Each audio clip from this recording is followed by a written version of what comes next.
extraordinarily extended zone of misery within rich countries, forever growing inequalities, a radical cut between the people of the working classes or the unemployed and the middle classes, the complete dissolution of political power in the service of property and capitalist profit, the disorganization of revolutionaries, the nihilist despair of large portions of the youth, the servility of a large majority of intellectuals, and the experimental activity of some groups in quest of the contemporary means to establish or re-establish the communist hypothesis.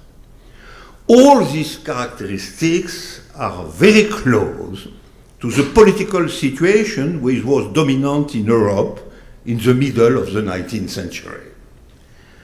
And this is probably why, as in the 19th century, it is not the victory of the communist hypothesis that is today our problem. Our problem lies in the conditions of its existence. And that was the great question of the revolutionaries of the 19th century. First, give a historical existence to the hypothesis. Well, that is our task in the interphasal period that is oppressing us. And in its proper limitations, there is something exalting in this form of repetition of the middle of the 19th century.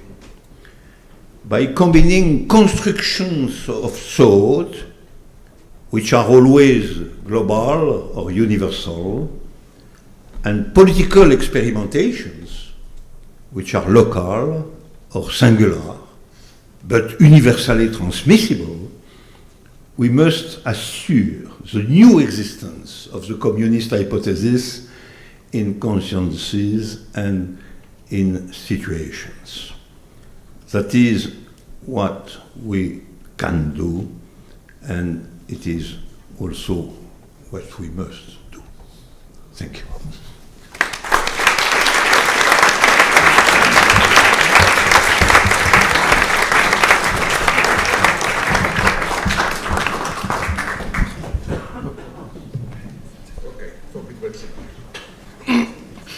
I see and I like it, that this dialogue will look, sorry for repeating an old joke, but this is for me the best thing that can happen as an authentic late Platonist dialogue. You know how they look. One guy, Socrates, talks all the time. What the other guy says is just every 10 minutes, like Badiou, so it is, and so on. No. But this is philosophy. We both totally agree with Gilles Deleuze. Philosophers don't really debate or do such things. Second thing, I'm really grateful to all of you who organized again and again this event, especially to you, Jack. I'm not trying to imply you that you are one of us in the sense of communist, but now comes the evil but extremely benevolent characterization. You certainly are what in Stalinism was called progressive bourgeois intellectuals, you know. Not exactly with us, but kind of, you know. So, rest assured, when we win, of course, you are bourgeois, you will not get to power, but you will be celebrated and so on, you know. Used as a mascot for, you know, how open we are, even progressive bourgeois. Okay, sorry, let me now go on a little bit more seriously. Thanks very much. I will really try quickly just to approach a couple of more naive, very naively concrete points. First, one should bear in mind, and here I totally agree with Alain, that communism and thinking in the sense of thought as opposed to the closed mythic universe are closely related. This is why the first, okay, not the first philosopher, but the first one great one who defined our space, Plato, you find elements of communism there. And I claim my preferred title, as some of you maybe know here, is what Immanuel Kant called the public use of reason. Thinking, the egalitarian universality of thought, in some formal sense, is communist. When Paul says that from a Christian standpoint there are no men and women, no Jews and Greeks, he thereby claims that ethnic roots, national identity and so on, they can be important, nothing to despise there, but they are not a category of truth.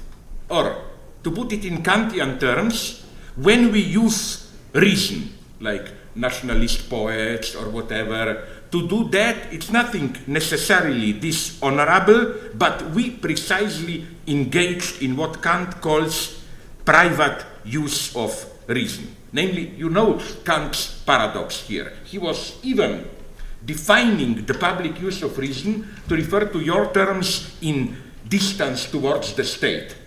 This is Kant's beauty. He was not a total idiot. Namely, for Kant, state belongs to the private use of reason. Kant's notion of public is not privacy and then public space. Private use of reason means reason subordinated to some positive, supreme good and solving concrete problems posed by reality and so on.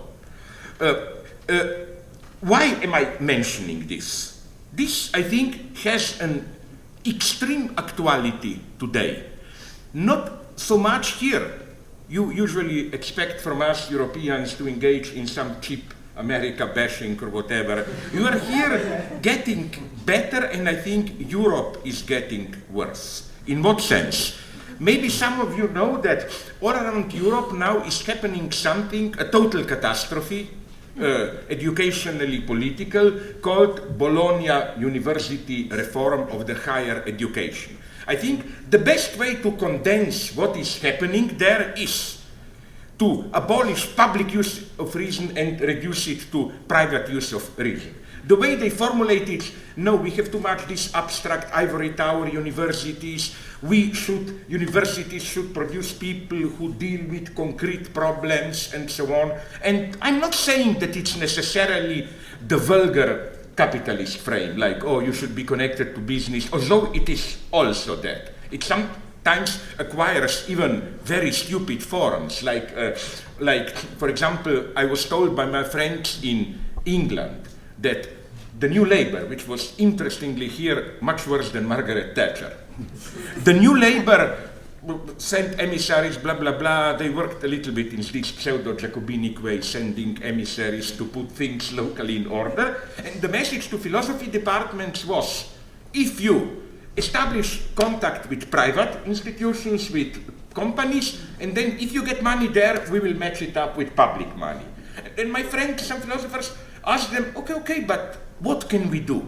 What do you expect us? They said, it's horrible, like, approach a big company and propose them a course for managers, you know, selling them this bullshit that is expected from philosophers. What is happening today, new dynamics, postmodernism, post-industrial society, this kind of general cognitive mapping to teach them the jargon to bluff, you know, that they pretend. So, what I'm saying is that why is this a catastrophe? Not just for this ridiculous reason, but there is a precise vision beneath all this. The vision is which one? That we should all become experts. Society defines problems, we propose solutions. To put it very simply, the model is this one. Let's say, as it was in Paris, you had that cars being burned in the suburbs. Now we need psychologists to explain to us the dynamic, we need social workers, we need simply experts to tell us how to confront this. Or we can definitely give to this also a progressive twist. Now we have in